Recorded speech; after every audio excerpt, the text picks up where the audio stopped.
Qu'est-ce que ça veut dire que ta houlette et ton bâton me rassurent? Dans l'hébreu, que ta houlette et ton bâton me réconfortent. Eh bien, ça veut dire que si j'apporte à Jésus mes blessures, il me montre de la compassion. Le bâton du berger, c'est un outil de soin, d'attention, de compassion. Il va me conduire dans la bonne direction. Le bâton, avec sa crosse, permettait de tirer la patte de la brebis ou de tirer la nuque du mouton. Et il va me trouver et me ramener. C'est la compassion, les soins de Jésus.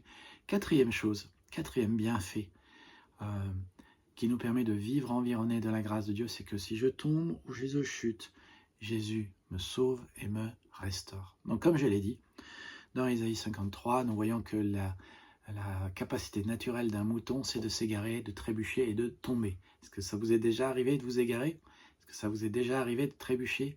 Est-ce que ça vous est déjà arrivé de tomber? Nous avons tous trébuché, nous sommes tous tombés, et nous le faisons avec une grande régularité. Permettez que j'ai un peu d'humour. La vérité, c'est que chaque fois que je suis ma propre voie, je m'égare, je tombe, et je chute, et j'ai des ennuis. Plus je m'éloigne de Dieu, et plus je crois savoir par moi-même, plus j'ai de problèmes. Et plus je me rapproche du berger, moins j'en ai. C'est tellement vrai. Combien j'aimerais que les gens entendent cela. Alors, comment est-ce que Jésus, qui est Dieu, réagit à vos chutes?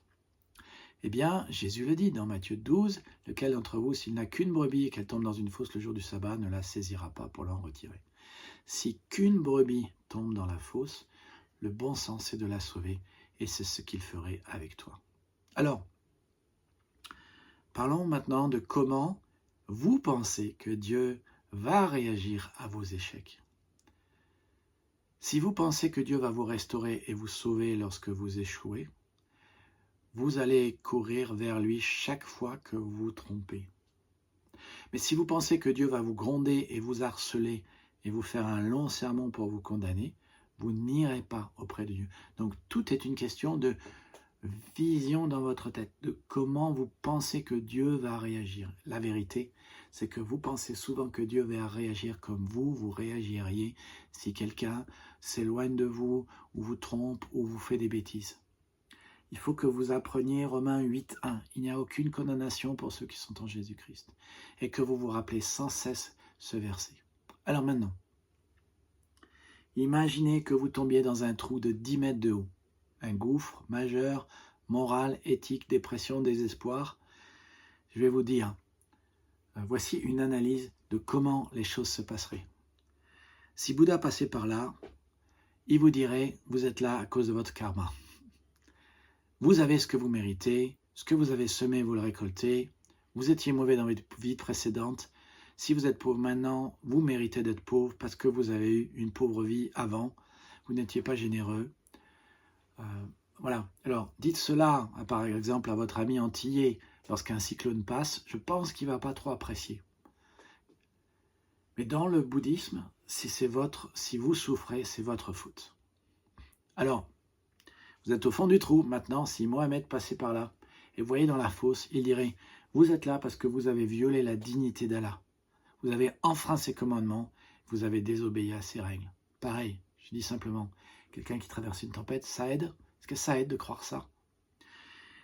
Si un gourou hindou passait par là, il dirait, la fosse dans laquelle vous êtes, c'est une pure illusion.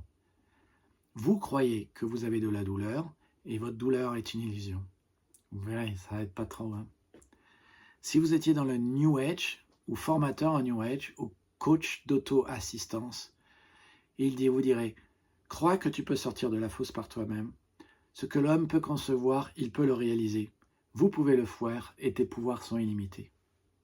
Mais si Jésus passait par là, il vous dirait, puis-je vous tendre ma main? Puis-je vous aider? Et il vous tendrait la main.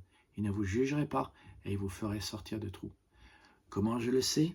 Parce que Jésus le dit, je ne suis pas venu pour juger le monde, mais pour sauver le monde. Voici ma main. Est-ce que tu veux la saisir? Jésus le dit, mais Jésus le pratique. Quand la femme adultère est venue à lui, il ne l'a pas condamnée et il lui a tendu la main et il l'a sauvée. Et c'est parce que Jésus est un sauveur serviteur qui ne condamne pas que 2,3 milliards de personnes le servent. Bonne nouvelle, n'est-ce pas? Alors si vous n'allez pas bien, sachez que Jésus vous tend la main. Il veut vous retrouver, il veut cette intimité, cette relation, cette harmonie, il veut que vous soyez réconciliés avec lui. Enfin, une dernière chose, si je lui fais confiance pour me sauver, Jésus me garde et me sauve. Si j'apporte mes blessures à Jésus, il me montre de la compassion. Si je choisis de suivre Jésus, il me conduit dans la bonne voie. Si je suis dans la confusion et je m'égare, il me retrouve et me ramène. Si j'échoue ou je tombe, il me sauve et me restaure. Mais si je lui fais confiance pour me sauver, Jésus me garde et me sauve. Vous aimeriez en savoir plus? Abonnez-vous. Partagez cela avec quelqu'un qui pourrait l'entendre. Que Dieu vous bénisse et à bientôt.